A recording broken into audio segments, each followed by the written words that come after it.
Here's a fact that might shock you. In 2023, pharmaceutical companies spent over $8 billion on advertising in the United States alone. That's more than any other industry. And guess where most of that money goes? Directly into the pockets of major news networks like CNN, Fox News, and MSNBC. Pharmaads make up an estimated 75% of advertising revenue for major nightly news programs. When you watch the news, there's a good chance you're seeing commercials for prescription drugs in almost every ad break. News networks are quite literally funded by the very industry they should be holding accountable. And that's the problem. These networks rely on healthcare and Big Pharma for their survival. They're not going to expose the industry's darkest secrets because doing so could cost them billions in ad revenue. Instead, they stick to the safe narrative, like calling a shooter crazy, rather than investigating the real issues. The corruption goes deeper than just advertising dollars. Let's talk about leadership ties.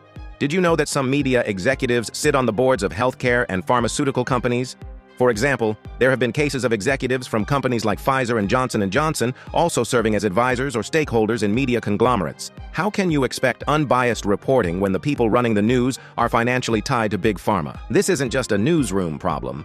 The healthcare industry profits from denying care and charging outrageous premiums, and the media stays silent.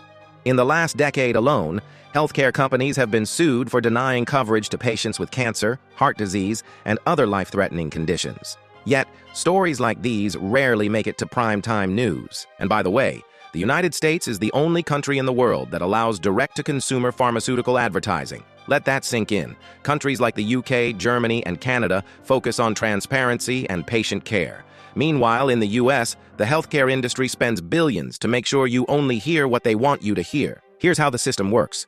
US healthcare companies are capped at making 15% profit on premiums.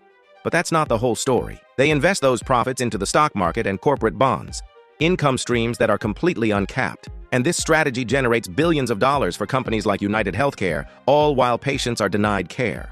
And when someone like Luigi Mangione protests this system, corporate media buries the story. The narrative is controlled to protect their advertisers. Meanwhile, Mangione's mother allegedly suffered from neuropathy, a painful nerve condition, and was denied the care she needed. This wasn't random. Mangione's manifesto called his actions an act of war against a system designed to fail people like his family. In Part 3, we'll dive deeper into how this system hurts everyday Americans and what Mangione's actions reveal about the corruption in U.S. healthcare. If you think this is bad, wait until you hear how healthcare companies avoid accountability altogether. Follow for more.